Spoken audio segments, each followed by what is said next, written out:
নুরুল ইসলাম, সাদ্দাম হোসেন এবং ঢাকা ৮ আসনে সকাল থেকে প্রচারণায় নেমেছে বিএনপির প্রার্থী মির্জা আব্বাস। এসব নিয়ে আরও জানাতে যুক্ত হচ্ছেন আমাদের সহকর্মীরা, রয়েছেন মেহরাব সুমন এবং তৌহিদুল তারেক। শুরুতেই যাচ্ছি মেহরাবের কাছে, তিনি রয়েছেন ঢাকা ১৫ আসনে। মেহরাব, ঢাকা ১৫ আসনের রয়েছেন নির্বাচনী প্রচারণার খবর জানতে চাই আপনার কাছ থেকে, কোন প্রার্থী কোথায় গণসংযোগ করছেন? সমাজে ভাই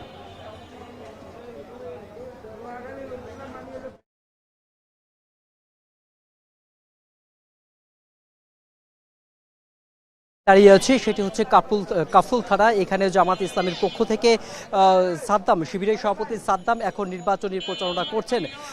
জামাতের যে আমির ডাক্তার শফিকুর রহমান, তার নির্বাচনী এলাকা এটা। এখানে সাদ্দাম হোসেন বিভিন্ন ধরনের তার পক্ষ থেকে নির্বাচনী যে প্রতিশ্রুতিগুলো দিচ্ছেন এবং এখানে কাফরুলের যে সমস্যাগুলো শুনে তার সমাধানের লক্ষ্যেই সেই প্রতিশ্রুতিগুলো দেওয়া হচ্ছে। আমরা এখানে সকাল থেকে যখন নির্বাচনী প্রচারণা আমরা দেখেছি এখানে বিএনপির পক্ষ থেকেও কিছু নারী কর্মী প্রচারণা চালিয়েছে। এখানে অভিযোগ এবং পাল্টা অভিযোগের মধ্য থেকেই কাফরুল থানার এই ঢাকা ১৫ আসনের যে নির্বাচনের যে প্রচারণা এখন জমে উঠেছে।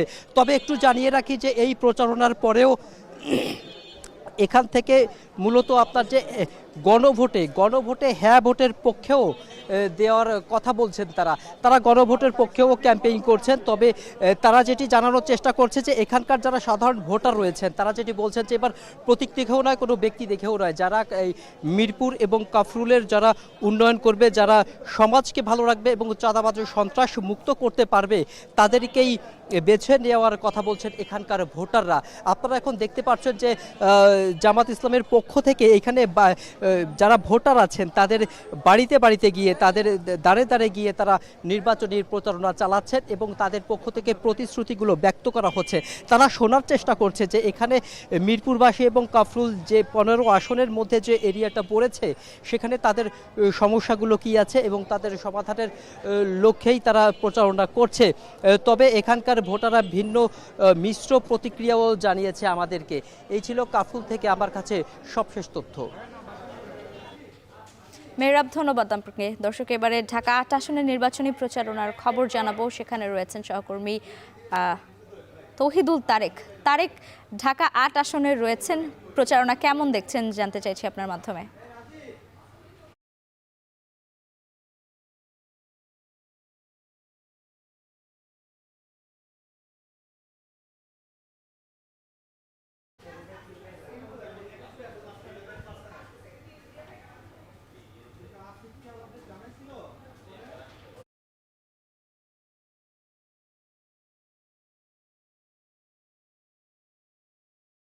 অবস্থান করছি গুলিস্তানের খুবই পুরনো একটি মার্কেট, হল মার্কেটের ভেতরে। দর্শক, আপনারা দেখতে পাচ্ছেন যে এইখানে এই মার্কেটের ভেতরে একটি মত বিনিময় সভার আয়োজন করা হয়েছে এবং এই মত বিনিময় সভায় খুবই অল্প সময়ের মধ্যে উপস্থিত হবেন এই ঢাকা ৮ আসনের বিএনপির যিনি প্রার্থী রয়েছেন মির্জা আব্বাস, তার এখানে উপস্থিত হওয়ার কথা রয়েছে। এর আগে সকালবেলা থেকেই কিন্তু এই গুলিস্তানের যে হল মার্কেট, পাতাল মার্কেট এবং স্টেডিয়াম মার্কেট রয়েছে সেই জায়গাগুলোতে কিন্তু নির্বাচনী গণসংযোগ তিনি চালিয়েছেন তার আজকের কর্মসূচি অনুযায়ী। এবং এর পরপরই কিন্তু এখানে যে হল মার্কেটের যে ব্যবসায়ীরা রয়েছেন এবং বিএনপির যে সমর্থকরা রয়েছেন তাদের সাথে কিন্তু এই মত বিনিময় সভায় অংশ নেওয়ার কথা রয়েছে। এবং সেই বিষয়টিকে সামনে রেখে আপনি দেখতে পাচ্ছেন যে এখানে নেতাকর্মীরা অপেক্ষা করছে তার জন্য অধীর আগ্রহ। এবং এই পাতাল মার্কেটের যে মূল ফটক, সেই মূল ফটকের বাইরেও কিন্তু নেতাকর্মীরা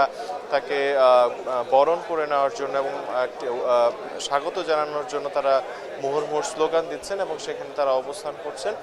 এবং ঢাকা ৮ আসনের এই আজকের এই নির্বাচনী প্রচারণা বিএনপির প্রার্থী মির্জা আব্বাসের এই কর্মসূচিগুলো চলমান রয়েছে। এবং আমরা জানি যে তার নিকটতম প্রতিদ্বন্দ্বী এনসিপির যিনি প্রার্থী রয়েছে 11 দলীয় জোটের নাসিরউদ্দিন পাটোয়ারি, তিনিও কিন্তু আজ সকাল 11টা থেকেই তার নির্বাচনী প্রচারণা চালিয়ে যাচ্ছেন। এবং এই তার পাশাপাশি যে নাসিরউদ্দিন পাটোয়ারির যে নির্বাচনী প্রচারণা, সেই নির্বাচনী প্রচারণাও আমরা দেখেছি যে সেখানে ভোট চাইছেন তারা। এবং উভয় প্রার্থী কিন্তু তাদের যে ইশতেহার রয়েছে, নগর উন্নয়নের যে পরিকল্পনা রয়েছে, সেই পরিকল্পনাগুলো সরাসরি এই ভোটারদের সাথে সাক্ষাৎ করে জানানোর চেষ্টা করছেন এবং একই সাথে যে বিষয়টি তারা বলছেন যে তারা নির্বাচিত হলে খুবই অল্প সময়ের মধ্যে এই ঢাকা ৮ আসনের যে উন্নয়ন সেই উন্নয়ন তারা নিশ্চিত করবেন এবং মাদক চাঁদাবাজি সন্ত্রাসী এবং ব্যবসায়ীদের বিশেষ করে যে উন্নয়ন প্রয়োজন এই এলাকাতে। আপনি জানেন যে গুলিস্তানটি খুবই একটি পুরনো এলাকা, সেই জায়গা থেকে কিন্তু এই প্রতিষ্ঠানগুলো চলছে। এই ছিল আমার কাছে সবশেষ। তারেক, ধন্যবাদ আপনাকে। দর্শক, এবারে আমরা যাব ঢাকা ৪ আসনে। সেখানে বিএনপি প্রার্থীর প্রচারণা চলছে, আর সে বিষয়ে জানাতে যুক্ত হচ্ছেন আসিফ ইকবাল খান। আসিফ, ঢাকা ৪ আসনে রয়েছেন, কোন জায়গাটিতে রয়েছেন আর প্রার্থীরা কি প্রতিশ্রুতি দিচ্ছেন একটু জানতে চাই। এখন ঢাকা ৪ আসনে নির্বাচনী প্রচারণা রয়েছে। এখানে ধানের শীষের মনোনীত প্রার্থী যিনি আছেন, বিএনপি মনোনীত প্রার্থী তানভীর আহমেদ রবিন, তিনি কিন্তু এখন এখানে প্রচারণা করছেন এবং আমরা যে এই জায়গাটিতে আছি সে জায়গায় আমরা দেখছি যে কিন্তু বিশাল একটি মিছিল নিয়ে কিন্তু তিনি এই এলাকাটি একটু আগেই প্রদক্ষিণ করলেন এবং মিছিলের যে শেষের অংশটি সেটি কিন্তু এখন এই দিক দিয়ে যাচ্ছে। এই প্রচারণাটি তিনি কিন্তু শুরু করেছেন এই ঢাকা ৪ আসনের ৪ আসন থেকে এবং সেই মিছিলটি কিন্তু এখনো চলছে। এর আগে আমরা কিন্তু ঢাকা ৪ আসন আগে ঢাকা ৬ আসনে ছিলাম, অর্থাৎ ঢাকা ৬ আসনে কিন্তু সেখানে আমরা দেখেছি যে জামাত মনোনীত প্রার্থী ডক্টর আব্দুল মান্নানের প্রচারণা আমরা কিছুক্ষণ আগে ছিলাম। অর্থাৎ ঢাকা দক্ষিণ সিটি কর্পোরেশনের যে আসনগুলোতে আছে সেখানে আমরা সকাল থেকে দেখছিলাম যে প্রচারণাটি কিন্তু ব্যাপকভাবে জমে উঠেছে এবং সেইখানে কিন্তু আমরা দেখছি যে যেহেতু নির্বাচনের আর মাত্র ৬ দিন বাকি আছে, এই ৬ দিনে কিন্তু আসলে যে প্রচারণাটি আছে তারা চাচ্ছেন যে যত দূর পর্যন্ত তাদের প্রচারণাটি চালাতে পারেন সেই প্রচারণাটি কিন্তু তারা চালানোর চেষ্টা করছে।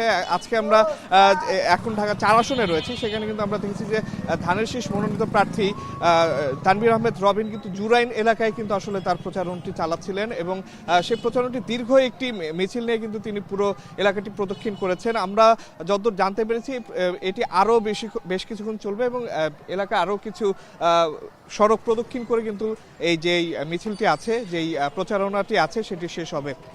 যেটি বলছিলাম, প্রচারণাটি কিন্তু আমাদের একটু সামনের দিকে চলে গেছে, আমরা কিছুটা পিছনে পড়েছি, কিন্তু আমরা দেখেছি যে পুরো এলাকাটি জুড়েই কিন্তু আসলে এই মিছিলটি চলেছে এবং যেটি শুরুতেই বলেছিলাম যে যেহেতু আর মাত্র ৬ দিন বাকি আছে, সেই কারণে আসলে প্রার্থীরা যেটি বলছেন যে তারা সামনে তাদের প্রচারণাটি আরও বাড়াবেন এবং শেষ মুহূর্তে তাদের যে প্রত্যাশা বা তাদের যে প্রকল্প বা পরিকল্পনাগুলো রয়েছে সেগুলো তারা জনগণকে জানানোর চেষ্টা করবেন। তো এই ছিল আমার কাছে সর্বশেষ। শেষ সপ্তাহে নির্বাচনী প্রচারণার খবর জানাচ্ছিলেন আমাদের সহকর্মীরা।